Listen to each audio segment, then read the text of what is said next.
time, depending on the emerging empirical evidence. And parliamentarians have to feel more comfortable navigating uncertainty.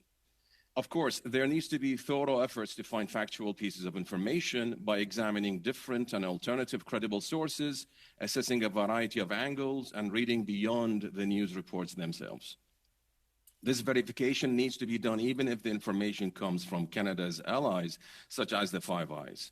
And the 2003 US invasion of Iraq is just one example of how disinformation about Iraq's alleged link to Al-Qaeda or possession of weapons of mass destruction led to disastrous outcomes, not only to this country's infrastructure, but also to millions of people. More importantly, disinformation today has become a highly politicized and weaponized issue. For media literacy is not the magic key to counter it. This is due to the fact that some very much media literate political actors have themselves invested interest in spreading disinformation to serve their own political agenda. In addition, there are external challenges when it comes to disinformation targeting parliamentarians. In my research about foreign actors targeting Canada on social media, for example, I found ample evidence of many foreign states' disinformation campaigns, especially directed at Canadian politicians. For example, the Saudi actors were slightly more active and negative, followed by Russian, Iranian, and Chinese actors when it comes to targeting parliamentarians.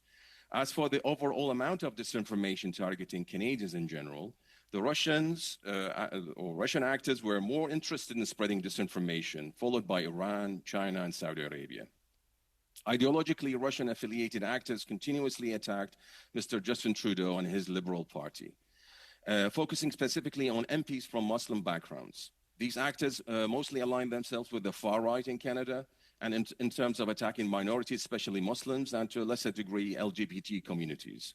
As for Iranian actors, they focus their attacks on the Conservative Party, as well as Canadian MPs from Iranian origins who are critical of the regime. The Saudi and Chinese trolls also attacked Mr. Trudeau, mainly due to the presence and activities of some critical human rights activists in Canada. Other actors that are involved in spreading disinformation and often target Canadians in general include extremist groups and wealth elites, some of whom employ front groups and organizations to cause confusion about how we perceive reality. For example, the oil and gas as well as the vaping industries in Canada are active in doing so. The polarized public can also be part of these information activities. And in my research, I often saw that they target the intersectional identities of racialized Canadian politicians, especially from minority backgrounds. So to mitigate the problem with disinformation, I suggest creating a nonpartisan fact-checking initiative at the House of Commons, consisting of a variety of experts. The initiative needs to be to exclusively focus on fact-checking the evidence provided in making different claims, rather than assessing opinions. Thank you very much. Thank you for that, Mr. Al-Rawi. I also understand that you did share with the clerk some examples of what you deem as misinformation and misinformation. I'm just letting you know that that information has been sent to translation, and I expect that we could have it by the end of today's meeting, and I'll certainly share that information. Go ahead, sir. I see your hand up. These are just like a few examples for the committee to have a look at. Yeah, and I appreciate that. So they're in translation. Mr. Frank, we're going to go to you next for up to 5 minutes to address the committee. Go ahead, sir. Okay. Thank you very much for a chance to be involved in this. We've been doing lots of research on this, and I find this to be a very, very serious threat. Over the years, we've had information being used as a weapon to target well, whoever the opponent is, but we used to call it propaganda. Disinformation I perceive as digital propaganda, except it reaches us digitally through SMS, text, blog, Twitter, Facebook, etc. But very much unlike propaganda, where counter-propaganda has been deployed, right now I don't think we have any defenses or any equivalent counter-disinformation to essentially defend us. Up until very recently, disinformation was seen as just posts on social media, quite harmless, and any general user reading it would not see the coordinated effort behind disinformation. or the specific intent behind it. And this makes it really, really difficult and tricky to identify. At least with propaganda, we saw the leaflets being dropped from the sky or messages being broadcast through megaphones, and we could recognize it as propaganda, or we would have an idea of what the source and the intent are. Whereas with online information, the source and the intent are quite often hidden, obfuscated. And it does have real-world consequences. The Trump election was shown to have Russian influence. The Brexit also had allegedly foreign influence. And these are humongously big, drastic changes. Russia did this. I'll pick on Russia for a bit, but Russia did this through troll farms, creating thousands of social media accounts that looked to be ordinary users, but these accounts supported radical political groups with specific political reasons. They fabricated articles, invented stories, posted nonsense, sometimes or quite often even posted the truth, but with a twist, aiming at vulnerable groups who then got riled up. These fake users can have many, many followers, and they will look established and real. But this was done in an organized fashion in a state-run campaign. The Internet Research Agency, as an example, has had hundreds of employees. They had 12-hour shifts from 9 a.m. to 9 p.m. and 9 p.m. to 9 a.m. These shifts overlapped with U.S. holidays, working hours, so they looked real. And with a budget of about 600,000 Canadian dollars a month, which might seem like a lot, but with that budget, they were able to achieve real impact abroad. And compared to a military intervention, $600,000 a month is negligible. And this information or any such content is designed to spread. And there was a study in 2016 that showed that this content does spread 6 times faster than real news. There's an old proverb saying, a lie is halfway around the world before the truth has got its boots on. And that's very much true here as well. Another study in 2019 showed that over 70 countries had such disinformation campaigns.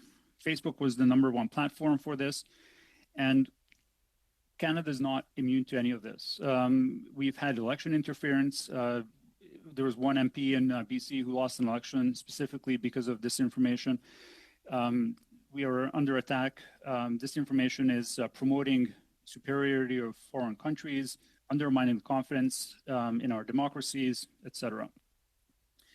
We've done, it's now been 6 years since we started working on disinformation detection, specifically looking at training computer models to detect this type of content. And we've done about 4 or 5 projects specifically on this, most all funded by the Government of Canada. The end goal of this is to detect this disinformation campaign with artificial intelligence. Our models show that with about 90% accuracy, we can detect this content. So we know that this is doable. Back in January of 2022, we were asked by our project funders, the Canadian Armed Forces at that point, to study Russian online activity to see what their stance is with respect to Ukraine. We submitted our findings on February 13th, 11 days before the war started, essentially saying that Russia is painting itself as the victim and that it's taking steps to defend itself, that NATO, European Union, US, and other Western nations are aggressors against Russia. And 11 days later, they attacked Ukraine. But this plan to attack, not this specific plan, but the intent to attack was seen online beforehand. Mr. Frank, all of this content is hidden through a lot of innocuous information, soccer scores, TV shows, so it is hard to detect. And the solutions have to be community specific. The very exact same message can be safe in one community, but trigger another. Okay, sir. I'm going to have to cut you off there. You're over 5 minutes. I'm sure members will have lots of questions to ask, and I really hate that part of my job because I really was enjoying what you were saying, but we have to stay on time. Mr. Lowen, you have up to 5 minutes to address the committee. Go ahead, sir. Well, thank you very much to the committee for this invitation to appear, and thank you to each and every one of you for the irreplaceable work that you do as members of Parliament. It is a real pleasure and it's an honor as well to be with you today to talk about the role of misinformation and disinformation in your work as members of Parliament. I know you'll hear from a large number of witnesses, so I hope that I can make a few helpful observations in addition to what's been said and what will be said. I come at this question, I'll just say, with two relevant sets of knowledge. I'm first and foremost a professor, and I have for several Canadian elections been conducting large-scale surveys to enable academic studies of how our democracy functions. And along with partners at McGill University, my lab at the U of T has been a leading collector of data on the media ecosystem, or the information ecosystem in Canada, which is that combination of what's being said and what's being believed and what exists in the media and in the minds of Canadians. We've also recently conducted a global study on attitudes towards artificial intelligence, which is relevant for the management of misinformation for platform governance. And then second, in addition to my academic work, I have worked as an expert witness for the Government of Canada in its unsuccessful attempts to defend changes to the Canada Elections Act that would prohibit the spreading of falsehoods about candidates' biographies. And you may recall that case was heard in 2020. So I'd like to draw from these two sets of experiences to make 5 brief points about the relationship between misinformation and disinformation and your work as members of Parliament. The first point is that misinformation has always been, and disinformation have always been, a part of our elections. For as long as we've been having elections, individuals and in groups have been spreading falsehoods about candidates, about parties, about what they believe, and about what they'll do in office. Second, we know very little about the actual effects of misinformation and disinformation, so it becomes very hard to make concrete empirical claims about it. But even if misinformation and disinformation have little potential effect, they still matter normatively to the quality of our elections. Third, and this is to that point, we need to separate the effects of disinformation on voters from its effect on the integrity of our elections. Elections are largely about giving voters reasons for their decisions. And if voters are voting based on misinformation, it is damaging, even if it doesn't change the way they would have voted absent that disinformation. So, for example, if a voter comes to the view that they're going to vote for the government for reasons that aren't true, that decision by the voter is arguably of less democratic quality than if they were voting for the government for reasons that are true. Likewise, a vote for any other party.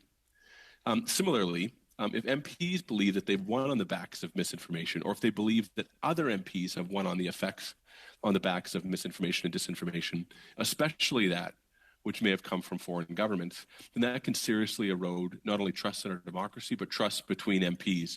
And I presume, though I've never been inside of a caucus, can erode the functioning of caucuses. Fourth, Canada is perhaps uniquely poorly positioned to address the online spreading of misinformation and disinformation. It's quite clear that our legal regime makes it very difficult to prohibit the spreading of falsehoods during elections, absent an explicit demonstration of intent and a knowledge that information is false. And secondly, we don't have a sufficiently high amount of public trust to address platform regulation. Canadians, when you compare them to other citizens globally, don't view technology companies as partners in addressing these problems, and they are at the same time skeptical of government's capacity to regulate it as well.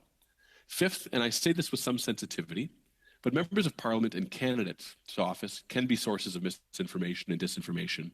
And it's important then to make sure that we have norms, practices, standards, which makes this unacceptable.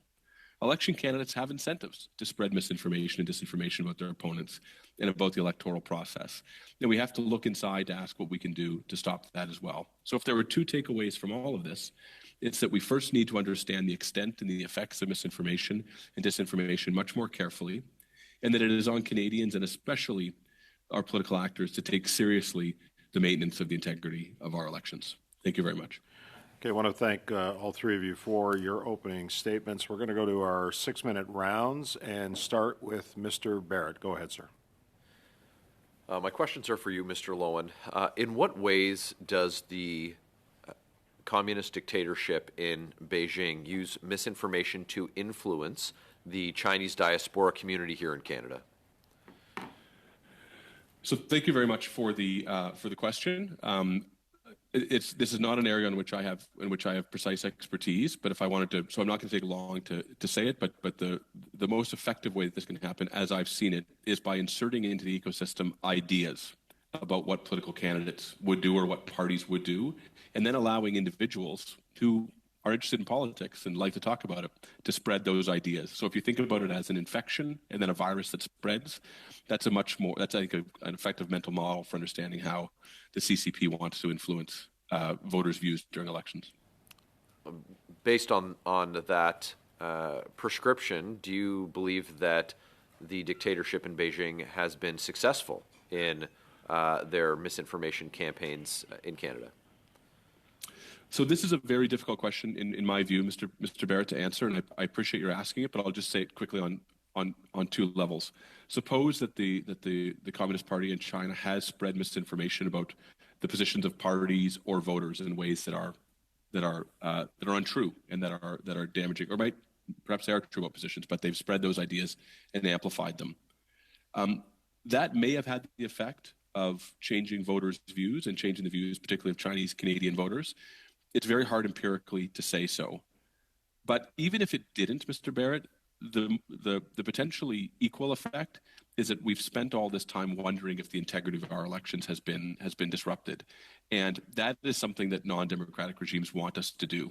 They want us to wonder whether the integrity of our elections has been corrupted. And the only thing to do then is take very seriously that possibility.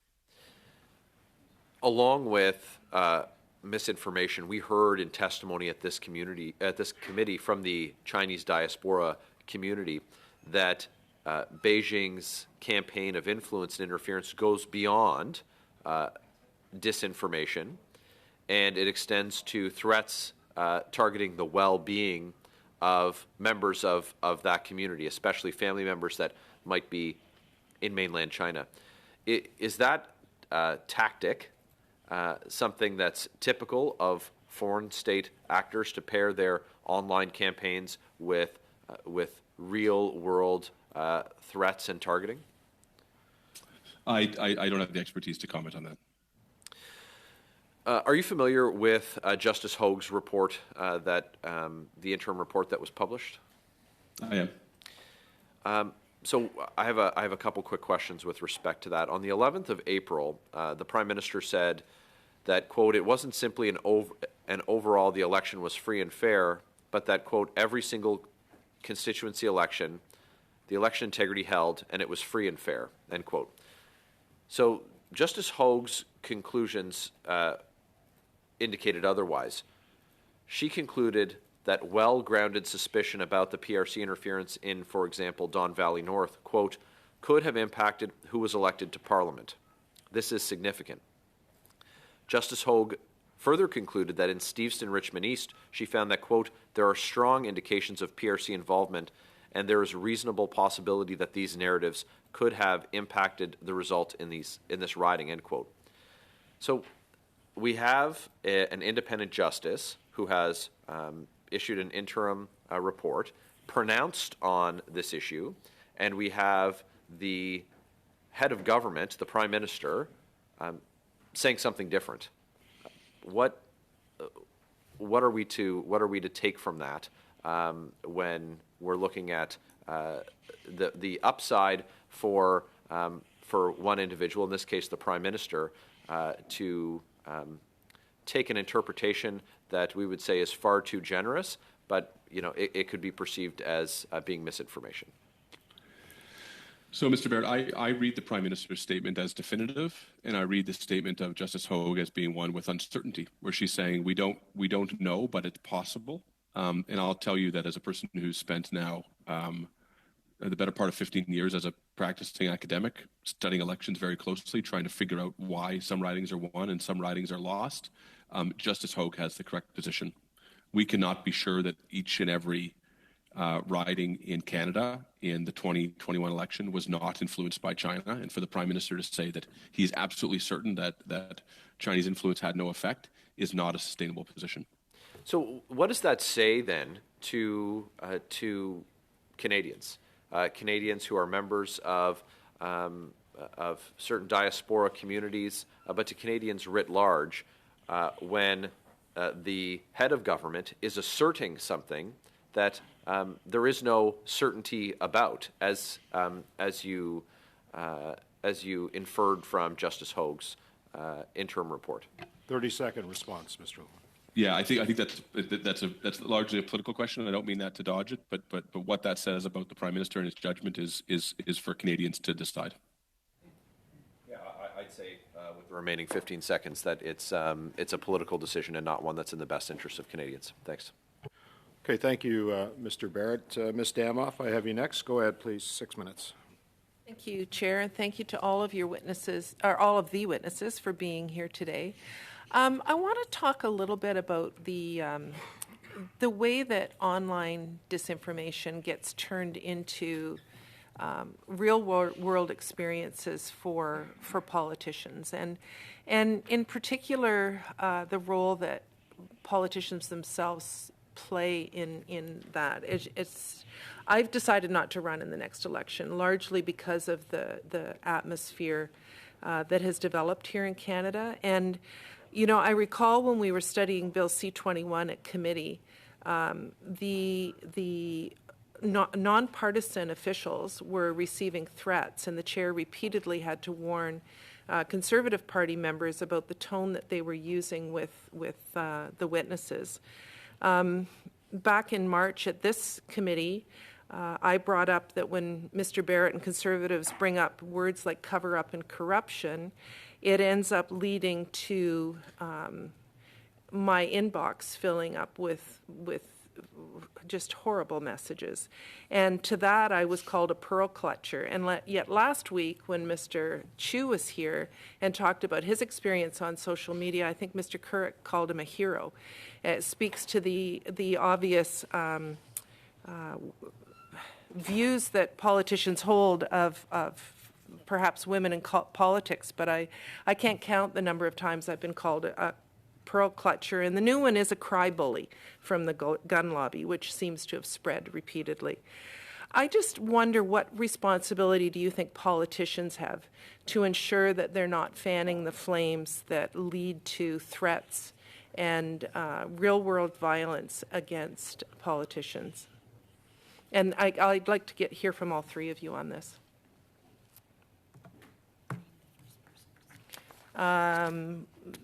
Maybe Mr. Lowen, if you want to start.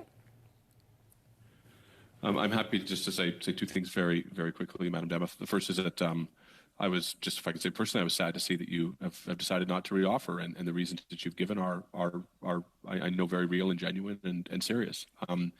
I think we're arriving at a place where the disinhibition that social media allows for really allows people to come to views about politicians which are unfair and which are incorrect. This is not, our House of Commons is not filled with people who are corrupt, looking for personal enrichment, who are set on selling out the country, and yet people in the public often hold that belief. So this kind of rising cynicism and a lack of trust in government is a very serious problem, and it's a serious problem that's going to hurt any party when it is in government. How you fix it is a whole other matter, and one on which I'd love to hear other people's views.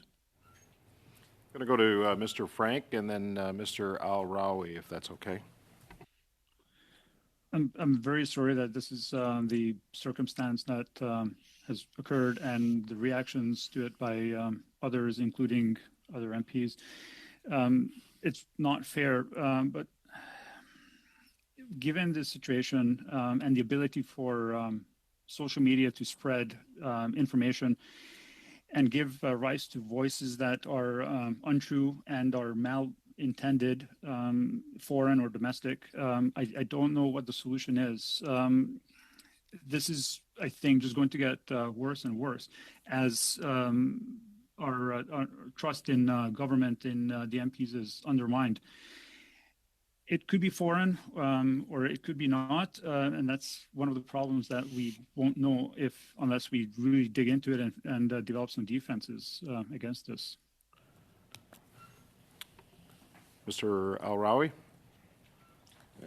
Thank you, Mr. Chair. I'm very sorry, MP, for your decision, and I understand this is a problem we are facing in Canada. In the research I have conducted with my team about the Canadian public interactions with Canadian politicians, we've seen a lot of these examples. Whatever happens in the Parliament will be directly echoed on social media and other sites. And unfortunately, some politicians use what we call edutainment. So they try to agitate the public with entertainment. So, and the result will be a lot of memes directed at a lot of politicians, unfortunately. The purpose is, of course, to belittle them with due respect and maybe make fun of them. But at the same time, it creates more divisions, unfortunately. So I believe that there is a need for a more civil discourse, especially that you are representing all of Canada and the Parliament. Like this is the case. Thank you. How much time have I got, Chair? I forgot to set my timer. 45 seconds. Okay, I didn't ask the question I appreciate the kind comments from all three witnesses. I wasn't trying to make this about me. I'm one example of many, and I'm actually saddened how many of my colleagues have come up to me since I did say this to share their own experiences in the public, and I do worry that we're dehumanizing politicians in a way that puts us all in danger. So thank you, Chair. Okay, thank you, Ms. Damoff. And on va à la prochaine intervention. We're going to move to the next question for Monsieur Villemur. And just for the witnesses. English interpretation here, if you don't understand French. Monsieur Villemur, vous avez 6 minutes. Commencez. Mr. Villemur, you have 6 minutes. Thank you very much, Mr. Chair. Thank you to the witnesses for being with us today. I'll start with you, Mr. Frank, with a few questions. You mentioned that disinformation is digital propaganda, and I believe that we agree. Since Mr. Bernice, many things have happened. You also mentioned that we didn't know what the goal of propaganda was. But when we look at things, it seems that the goal of propaganda is to create chaos. Would you agree with that statement?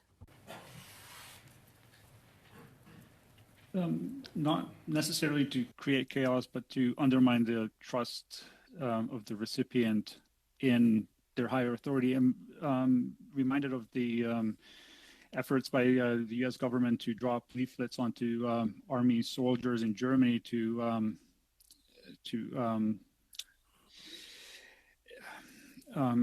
what's the word I'm looking for? Disenfranchise them of the war and make them give up easier. Not necessarily to create chaos, but there's a specific purpose to it. Merci beaucoup. Puis vous avez parlé également de... You also talked about the goal of propaganda, and with disinformation, we can't quite see the goal, and so it's difficult to defend ourselves against it. What would you suggest to defend ourselves with the information that you have at this time? Excellent question, and I think that's the goal for the next couple of years to figure this out in a lot of detail. But we need to recognize that this is happening and develop counter narratives against it. This is an information-based war. We have an aggressor. We need to defend ourselves against it. The attack is information-based. The defense should be information-based. So when I say we, I mean Canadians need to go into these communities and identify this content and counter it. If there is an effort to say attack an MP, we need people to come to their defense and say this is not true, this is not how it is, and de-escalate the situation. À un moment où, autrefois, avec la propagande, on avait un récit. Before, there used to be a narrative with propaganda, and we could have a counter-narrative. But for the past few years, we've noticed that there's more of a clash. And so often there are quick slogans with no meaning that replace policies. And what can we do to face that?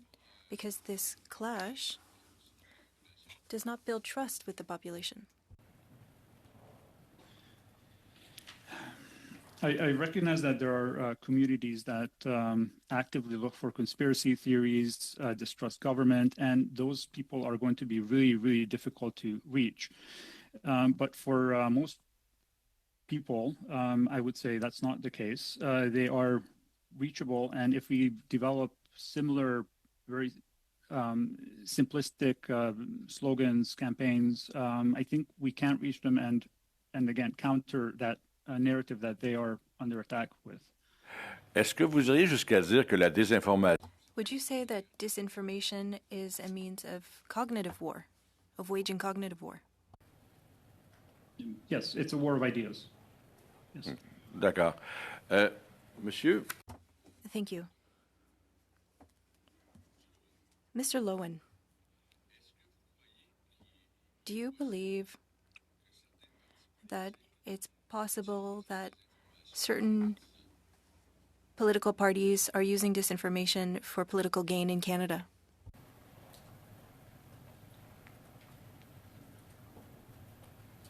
Sorry, sir, you're on mute. Pardon me.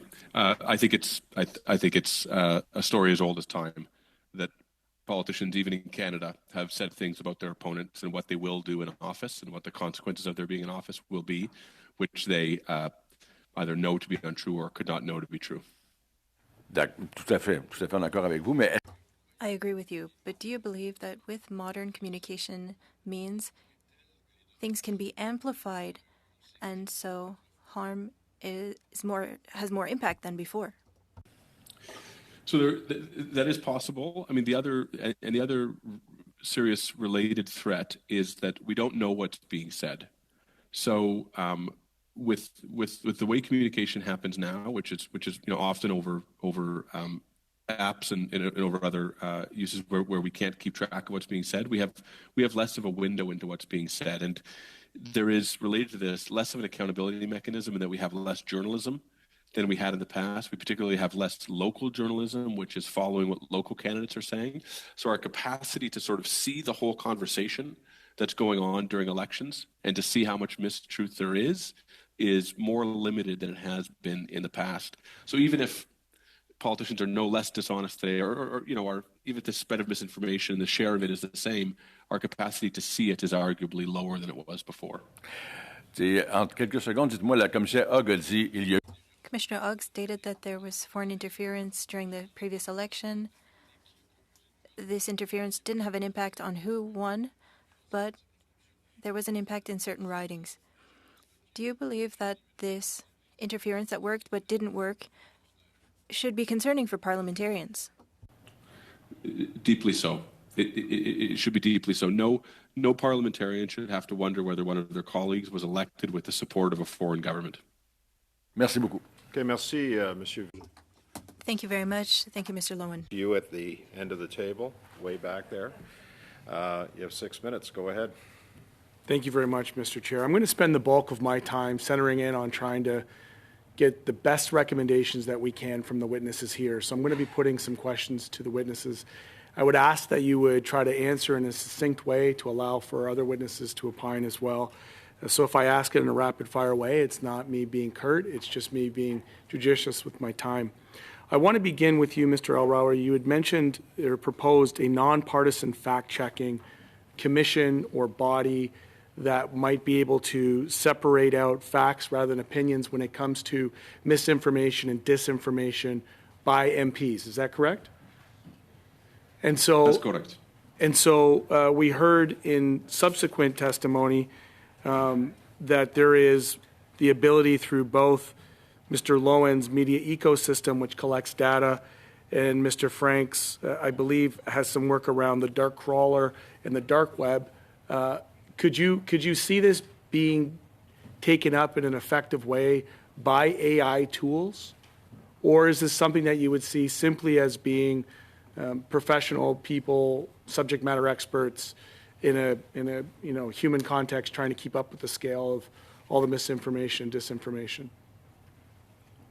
Thank you very much for the question. From my somehow limited experience working with AI tools, even the new ones, I can be certain to say that we haven't reached that stage yet. We still need humans to qualitatively assess pieces of information. There are, of course, cues that could be easily detected with other AI tools. For example, if an image is created by AI technology, like we call them deepfakes, or a video being deepfake, but there must be some kind of qualitative assessment done by humans. Thank you. And just to round it up for you, sir, do you have other recommendations, legislation? I want you, if I were to be AI, I'll prompt you to say, pretend you're an MP, give us the best recommendations that you could to help counter some of the gaps and some of the threats that you've identified. I think this is a collective effort. I mean, I don't want to say that parliamentarians should do all the work alone. Everyone should be involved. Like, I know that some NGOs were invited to this committee. I think they should also be involved in this work. So we need to fact check each other, actually, including myself. I'll re-ask the question. I'll re-prompt you. We're here as member of parliament. At the end of this committee, we're going to be studying the testimony. The testimony will be comprised of not just what's wrong. We've spent a lot of time talking about what's wrong, probably still only scraping the surface. What we have to get from the testimony are recommendations. So understanding what our powers are, what our mandate is as a committee, what would you recommend to us that we adopt in our final report to help offset, certainly not to solve, I'm not talking silver bullet, but offset some of the challenges that you've outlined? And then I'll put that question to the two other witnesses. I think I'm not sure what to say here, but I believe that the fact-checking initiative could be very useful because, you know, yes. See, I will take back my time and I will go on to Mr. Frank. I do appreciate somebody who says they don't have the answer. I have to say that all the time. Mr. Frank, what is it from your perspective that you would recommend to us for the consideration in a final report on this topic? I've lots to say, but a lot more than the amount of time here. But a couple of main points. This has to be done with the help of AI. What we're seeing right now is just a preview. This is going to get significantly worse as the disinformation is going to be AI generated. So the use of AI eventually will have to be done to detect this content, to de-escalate it, and to intervene. During our studies, we've always employed humans, domain experts, people of specific communities that we wanted to detect disinformation in. So the approach that we've done, I think we successfully used, was to get members of the community to point out examples of disinformation topics, and then use that to build or start to train an AI model, which then can pick up on this and continue detecting news sources. With that model, given that I'm to understand, and you can just say yes or no, is this the dark crawler model that you put into the dark web? It's within that context. So yes. Given the vastness of that, could an application not be set upon us as the 343 seats that will happen in the next election, including political parties? It seems like a very smaller digital ecosystem than the dark web. It has to be done within each community. If it is the members of parliament, that would be one community. So we would need experts who know what's going on, who would be able to start pointing. We got 30 seconds left. Professor Lowen, if you could pontificate on recommendations. You're on mute again, Mr. Lowen. Sorry. No, my apologies. I would say, Mr. Green, that we've decided in our country through a lot of legal wrangling that we do allow the limiting of speech during elections. We limit it to politicians largely and to parties, and we limit how much third parties can speak. So that opens a legislative door for you to decide on what the arena will look like during elections. The challenge is that generating speech through AI is virtually costless, and it can be done by people who are not people. So the legislative framework that tries to limit which people can speak and limits how much they can speak through money is not fit for purpose for the world that Mr. Frank in particular is describing. So you need to find a way legislatively to try to maintain, I think, the equilibrium that we have now in this new environment.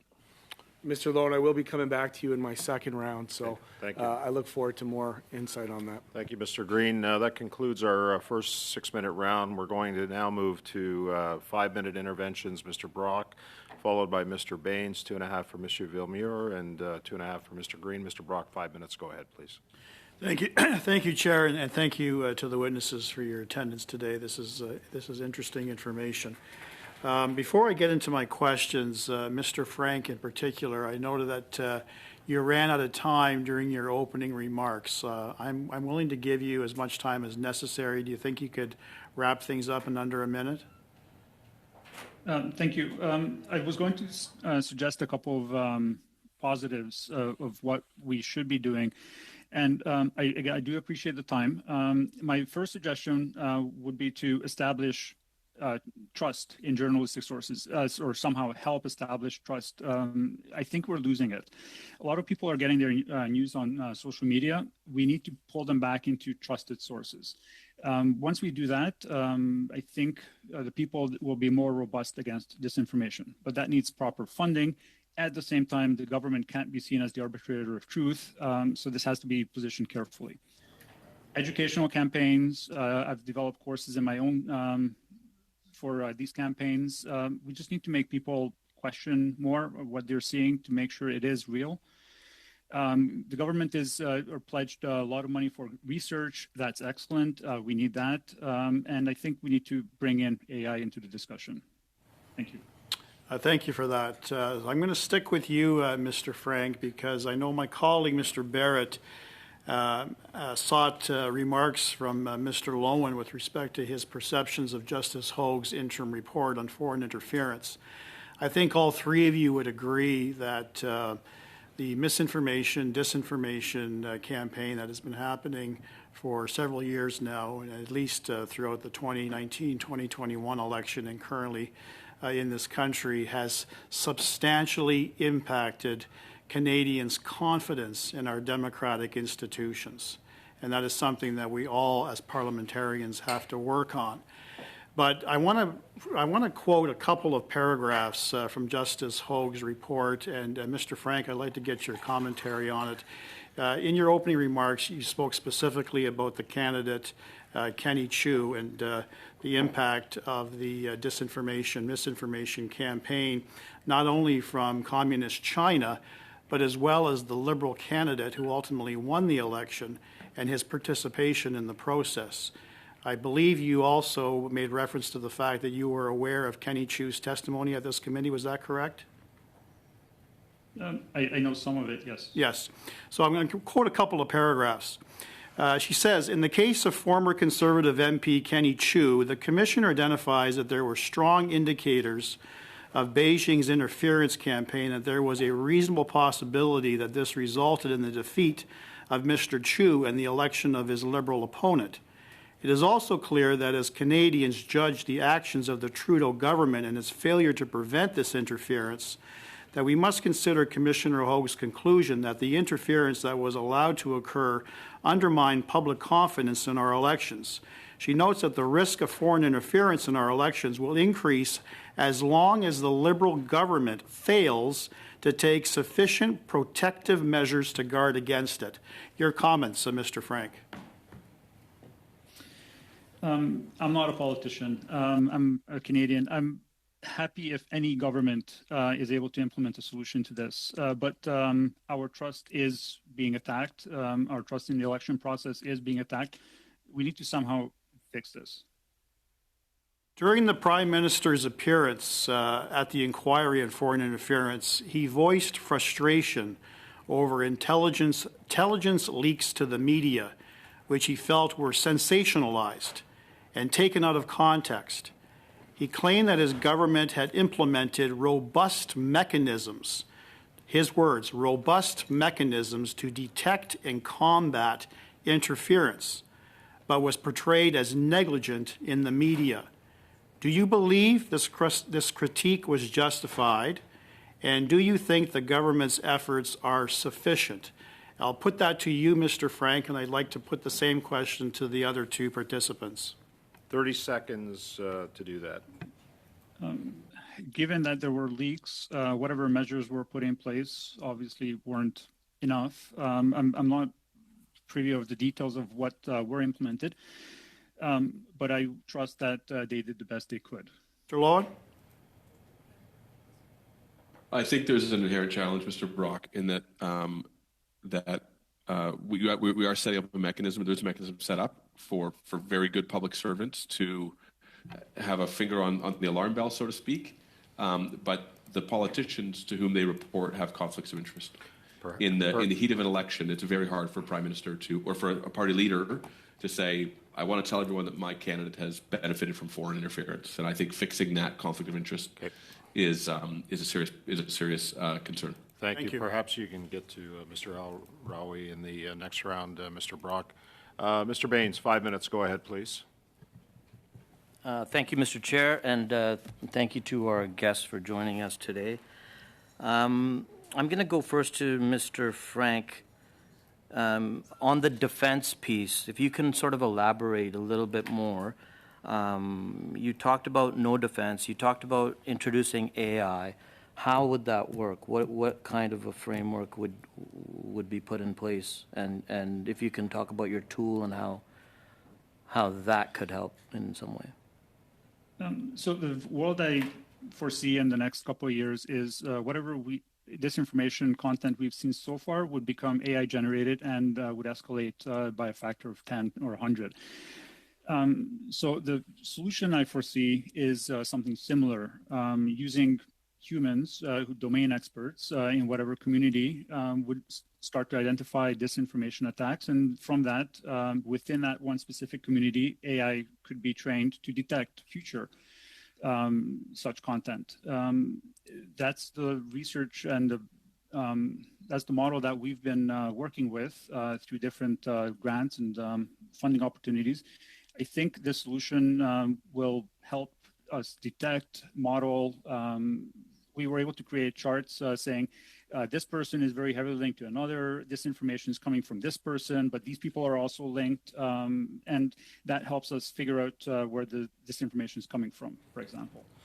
And are you able to detect like what region this information is coming from? Can you get as so far as that? We can infer the actor behind it, the government, based on the messaging, but sometimes Canadians themselves will be either tricked or paid to disseminate messages. An idea takes place in a conspiracy community, and they start parroting the same message, which is disinformation. Like as candidates, we're all subjected to misinformation, disinformation, whether it's flyers, candidates putting out door to door, and trying to influence in that manner. Like, what about domestically? How do you see misinformation, disinformation? Is it on the rise domestically here? We know of some groups that do spread disinformation domestically. They are very likely linked to foreign actors, though. Who is that? I can look it up for you. I don't have names handy. Maybe I'll go to Mr. Lowen as well, just to sort of, I know you talked a little bit about AI maybe not being the best. What sort of alternative means do you think that are appropriate? So it depends on what problem we're trying to solve, Mr. Baines. So, AI and high-dimensional data tools are going to be very, very useful for figuring out the ecosystem and understanding how much misinformation and disinformation is spreading, right? But I think we have to recognize that at the core of this are human beings who want to spread this information. So when people hear something that is salacious and perhaps untrue, but also very damaging to their political opponents or politicians they don't like if they're citizens, they have incentives to spread it, right? So the problem here is we overweight the degree to which this problem is foreign. This problem is as domestic as it is foreign, in that the technologies we have allow people to spread lies in ways that are hard to detect but are easy to spread. And that old analogy that Mr. Frank alluded to is correct, right? Before we can catch up with these lies, they've made their way halfway around the world. Yeah, I mean, there's so much information out there. I'm wondering, like, we heard from an expert, Ben Nemo. He's a threat investigator. He talked about how certain Russian campaigns were extremely effective, but there was another one that, you know, had put out hundreds of thousands of messages but didn't really make an impact. You know, how can we detect how messages are being received and what the impact is happening as in terms of how they're being received? So I'd say that there are methods for doing this, and academics have spent a long time thinking about how you measure the effects of information on things. And I wish I could tell you that it's easy to say definitively whether a message has worked or not. But really, to Justice Hoag's point in her report, it's hard to know precisely what effect a message has had because we're not running large-scale controlled experiments. All of these campaigns and these instances of misinformation are happening in the context of very, very noisy campaigns. So in some ways, I think the way to think about this is not to think about effects, but to think about how much you can inoculate your system from it. Because even if you're concerned about foreign interference, even if it had no effect, it's still a bad thing if Beijing thinks they had an effect, right? And it's a bad thing if MPs think that foreign actors had an effect. So, you know, what effect it actually had, and Mr. Chu, it's hard to know precisely what happened, but there's reason to believe something bad happened. You know, that reason is enough to try to inoculate ourselves against foreign interference as much as possible. So it's not kind of, you know, there's no effect, no problem, right? Thank you. Thank you, Mr. Baines. Monsieur Villemure pour 2 minutes et demie. Merci beaucoup, Monsieur le Président. Thank you, Mr. Chair. I'll start with Mr. Lowen. We often say that the decrease of local journalism has an impact on disinformation. Many witnesses have said that we need education to counter disinformation. But when a large part of the population gets its information from TikTok, how can we educate them? What can we do as parliamentarians to ensure this proper education? So part of what you're identifying is a huge credibility problem, which is that we don't know who's an expert anymore, and we don't know who's credible anymore. And I would just say very, very respectfully that members of parliament don't help themselves in this process because voters have come largely to the conclusion that they cannot believe what members of parliament say. So I think that one way of starting to reestablish that credibility is to be very clear about why you disagree with your opponents, but to very, very explicitly shy away from the spreading of rumors or falsehoods or the suggestion of falsehoods and bad intention about reporters, and spend some time over the next couple of elections trying to elevate the way that politicians engage in discourse, and that might give politicians a bit more credibility against a plethora of sources that are trying to really claim that they have equal amounts of credibility or authority as politicians and other experts. Oui, Monsieur Frank, allez-y. Mr. Frank, go ahead. Just very quickly, aside from educating students in school, part of the disinformation campaigns that I've alluded to would imply going into TikTok and other sources where people are getting disinformation from, and specifically countering it somehow through the same style of messaging, same style of videos, etc. D'accord. All right. I forgot what I was going to ask, but that's fine with me. That's enough, Mr. Chair. For 2.5 minutes, please. Go ahead. Thank you very much, Mr. Chair. Professor Lowen, I'm going back to you on recommendations to this committee on the mandate of this topic. Do you have additional recommendations that we should be considering? I think you should consider whether you want to vigorously restrict the spreading of known falsehoods during elections. I don't have an opinion on that per se, but I know that why no opinion, sir? Why no opinion? Well, because it's kind of a political question in some sense, Mr. Green, in that question does balance out the rights of free speech against other considerations, and where you strike that balance is a political question. I would put this back to you. Given your subject matter expertise, do you believe that there is a reasonable limitation that would outweigh the reasonable limitation of expression that would outweigh the potential harms that you've identified in your work? Yeah, I think it's worth exploring whether political candidates should be banned from spreading falsehoods about candidates' biographies, other candidates' biographies. Yes. Mr. Frank, do you share that assertion, or do you have a different one? No. I'm still collecting my thoughts. I apologize. Okay, Mr. Al-Rawi, do you think that there should be a prohibition of propagating falsehoods during elections by politicians and political parties? I don't think that's possible. I mean, I agree with Professor Lewin on this. It might infringe on freedom of expression. You are free to say whatever you want. But of course, there should be some kind of repercussions if you are saying some lies. What I suggest to address your question is that there needs to be more transparency from the MPs about what they are claiming to say. And also, yes. I'm going to end there. I would say, with my 30 seconds left for your consideration, for the good and welfare of the committee, as subject matter experts, we're calling on you to help us contemplate these issues. You will have a week, likely, when this is done, to reflect on what's just been said and the testimony that you've provided.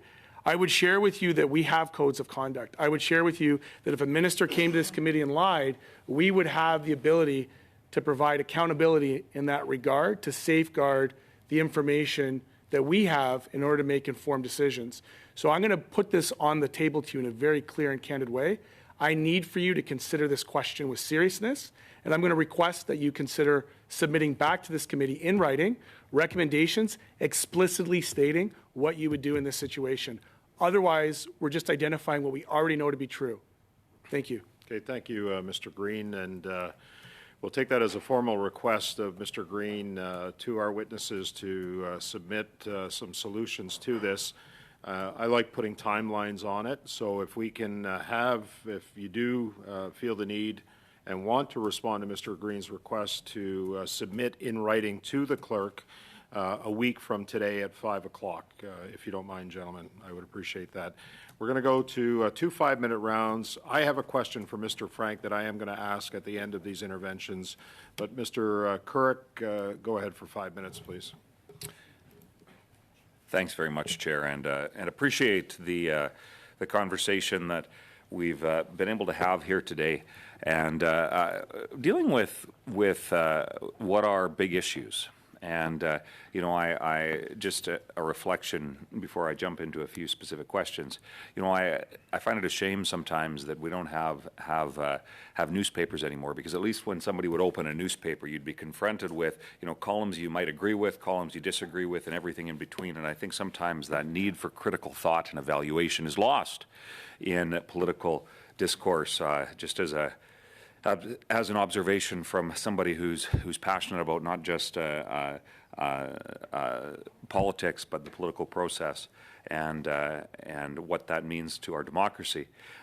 Mr. Lowen, you said that there's challenges. Your wording, I believe, was poorly positioned to respond to some of these things. And quite often, when we are talking about dealing with misinformation, disinformation, balancing the need to protect freedom of expression, especially because I don't think anybody around this committee would want to limit free and open political discourse. So you use the term poorly positioned. Can you maybe expand on that, just to explain exactly what you meant and how we strike that right balance to ensure we're not limiting political discourse, but at the same time encouraging honest and thoughtful debates? Thank you for the question, and I appreciate the chance to clarify. I would say 3 things very rapidly. One is that when I look at the opinions of Canadians versus people in other countries, there's just less sort of political room in terms of support from Canadians for government to regulate the online space or to try to regulate it, but there's also less trust that Canadians have in other actors to regulate, whether it's the tech companies or whether it's civil society groups to take part in that regulation. So it's like we're in a little bit of muck here, trying to figure out if we want to regulate online platforms, how we're going to do it, Mr. Kirk. That's the first point. The second one is that it took us a long time to get to the place where we are in terms of campaign finance, where we limit donations pretty severely, where we limit spending, and where we try to constrain debate in elections largely to parties and candidates. But I think most MPs would agree that kind of works in that it allows for a focused conversation during elections, if you will, right? And we have legal precedent to do that. But that model is not going to work in a world in which a lot of speech can be generated by non-humans and be generated very, very cheaply, because the two mechanisms you use, who can speak and how much can they speak via money, don't apply in the online space. So I think that's a difficult position. And then I think that just candidly, this is a political comment which I'm a bit reluctant to make, but why not? I'll make it. I think that it's difficult to deal with these issues when not the legitimacy of an election, because our election was legitimate, but the question about why the last one or two elections turned out the way they did is itself contested by the subject matter. It makes it hard for all of you as parliamentarians to sort through this. I appreciate that. And one final question, if I could, to Mr. Lowen and Mr. Frank. Hopefully there's time here. We saw two examples, and of course everything is political around here. One, Justice Hogue's report, and we've talked a lot about that. But also the Deputy Prime Minister posted a video that ended up being flagged on Twitter as being edited. It was a montage, basically, taking, it was former Conservative leader Aaron O'Toole, a few different things he had said over the course of what was a more extensive conversation about healthcare, and it was posted as if it was to say something that certainly was not what was intended, and certainly not what was said in the context of the larger sentence. So if I could ask just quickly, how do we make this balance? Because I hear often somebody say that when they disagree with you, oh, well, that's misinformation, disinformation, or hatred. Yet, when it comes to their opinions, if you oppose that, it becomes, this whole conversation gets uber torqued and emphasized to the 10th degree. So how do we make sure that we bring it down to say, okay, actually, how do we deal with the facts? If I could, 15 seconds, maybe both of you. I would say very quickly, Mr. Kirk, that I think that example is a good one about the system working in some sense. Politicians frequently torque what their opponents have said, right? And they'll take little turns of phrase. But in that case, the Deputy Prime Minister was sort of caught out in a sense, right, for having put out a video that I think unfairly probably pieced those words together, and she had to spend some time explaining that. So in some sense, that I think is kind of how you want the system to work, right? If you're going to not truly represent what your opponent said or stands for, and you get caught up for it, then you have to explain why you did it. Thank you, Mr. Lowen. I'm sorry, Mr. Kirk, but we got to move on, because I'm allowing a little extra time here because this is an interesting conversation. Mr. Fisher and then Ms. Khalid, I understand you're going to be splitting your time. Yes. I'll give you a 2.5-minute warning. Thank you very much, Mr. Chair. Appreciate it. Appreciate all our witnesses for being here, our subject matter experts. I only have probably time for one question, but I just want to say, Mr. Frank, you commented misinformation is designed to spread, and how. I mean, we're seeing that every single day. And Mr. Al-Rawi, I love the idea of this nonpartisan initiative you have. I seem to recall back in the day, 2017 maybe, we had a thing called the baloney meter. As unscientific as that might have been, it was a really great nonpartisan explanation of what politicians said and whether it was partially full of baloney or completely full of baloney. I tell you, I missed the baloney meter. And you got the word of the day, Mr. Al-Rawi, is agitainment. It's just all these little things going off in your head when you use that term. But my question is going to be to Mr. Lowen, and you are a subject matter expertise on partisanship. I wonder if you could just comment on the current climate of partisanship in Canada. In Canada, it seems to be mostly focused through social media, but maybe compare it to, and I was in the United States, I was in Washington a couple of years ago during midterms, and I got a chance to see what they have on their TV advertising during midterms, and I will tell you, I hope and pray that we never, ever, ever get there. I see us sliding very quickly towards that example, but if you could just maybe talk a little bit about partisanship in Canada and maybe compare it with what we see in the U.S., and if you could be somewhat brief so that we can share time with MP Khalid. Yeah, I would just refer you to work by my colleague Eric Merkley at the University of Toronto, who studies affective polarization, that is polarization, how people feel about each other. And while we don't have issue polarization in Canada, we still largely agree on most stuff, actually, when you get down to it. We are seeing increasing degrees of affective polarization, which means that